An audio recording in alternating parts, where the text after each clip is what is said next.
Chers amis, bonjour.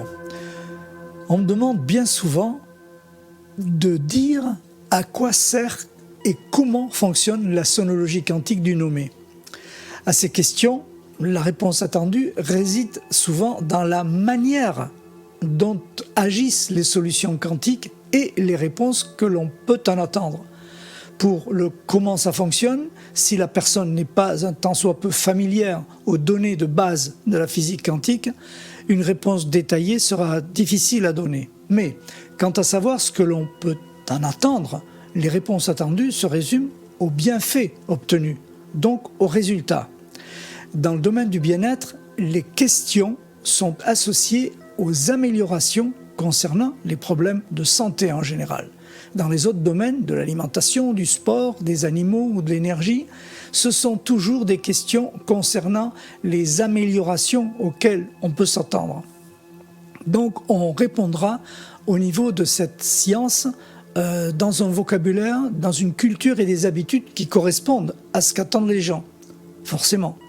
Par contre, le bon sens nous obligerait à répondre de manière radicalement différente, car la principale solution de la sonologie quantique du nommé est justement de ne pas avoir besoin de trouver des solutions. Alors pourquoi ?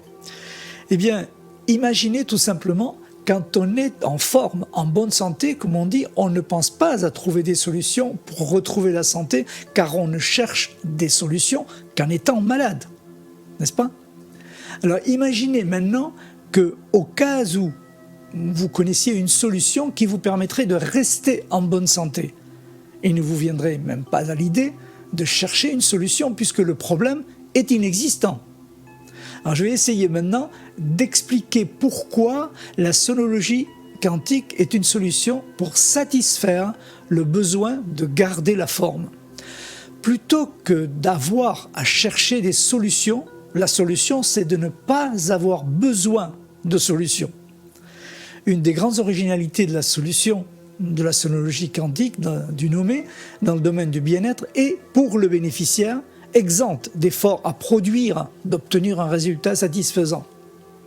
Certes, dans certains cas donc, seulement des solutions ponctuelles sont disponibles pour accéder à certains processus, comme vous l'avez déjà vu. Parmi elles, quand le bénéficiaire choisit d'être accompagné pendant une période donnée, le consultant pourra appliquer ce que nous appelons des intégrations archétypales sur des aspects émotionnels, instinctifs, mentaux ou physiologiques précis. Cette méthode exclusivement pratiquée par des consultants certifiés permet d'induire ou d'incorporer dans la matière une structure vibratoire parfaite en provenance de l'antimatière. Ces apports ponctuels ne peuvent se substituer à l'indispensable solution archétone qui travaille sur le temps long, au niveau de la désactivation des réactivités émotionnelles, instinctives et mentales, qui sont les causes véritables et originelles de toutes les perturbations. Alors, que ce soit sur le temps long ou de manière ponctuelle, avec ou sans accompagnement, l'artisan principal du maintien ou de la reconstruction de la personne est la puissante énergie vibratoire que met le nommé à sa disposition. Il en est de même pour la plante, pour l'animal ou toute autre chose qui est constituée, identifiée, caractérisée et qualifiée par le nommé. Nous sommes donc en présence d'un apport endogène qui est généré donc de l'intérieur par le nommé, la fréquence, la vibration, qui peut généralement se passer de tout apport exogène provenant donc de l'extérieur, d'un savoir, d'une technique, d'une philosophie, à moins que ce soit nécessaire, ou à moins que soit nécessaire l'apport d'une solution ponctuelle avec accompagnement. À lui seul, le nom vibre, irradie une fréquence qui coïncide parfaitement avec la chose nommée. Donc le nommé a été progressivement attribué à la chose nommée depuis des temps immémoriaux qui doivent probablement se compter en période civilisationnelle. La chose nommée sera donc identifiée, constituée, caractérisée, qualifiée par la manière dont elle est nommée. Ce processus intérieur, endogène, de création interne non-matière, est donc basé sur le nommé. Les apports externes et ponctuels sont quant à eux capable de booster dans l'urgence certaines caractéristiques préalablement initiées par la vibration du nommé. Quand on accède à une meilleure compréhension de la relation entre matière et nommé, il est aisé d'imaginer que l'aide la plus précieuse que peut recevoir la chose nommée est de faire vibrer, grâce au renfort des fréquences sonores et ou quantiques, son propre nommé fréquentiel. C'est dans la vibration interne du nommé que le parti pris de la sonologie quantique porte sa priorité, que ce soit sur le temps long ou sur le ponctuel. Ce choix présente deux très grands avantages.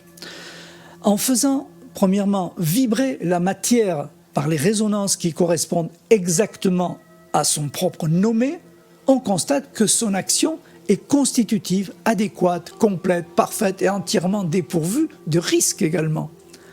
Donc l'action, deuxièmement, de la matière se limite à faire vibrer les résonances du nommé, ce qui permet de booster considérablement de simples et rapides interventions extérieures.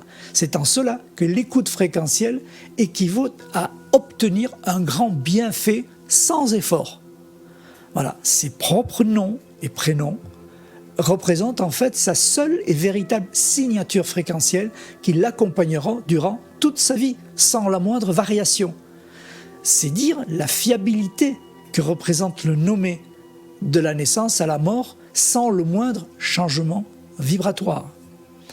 Donc vous avez donc compris qu'en faisant vibrer la fréquence de l'être nommé, on effectue l'action la plus juste et la plus efficace que l'on puisse imaginer, car elle ne dépend que de la chose nommée et sans effort.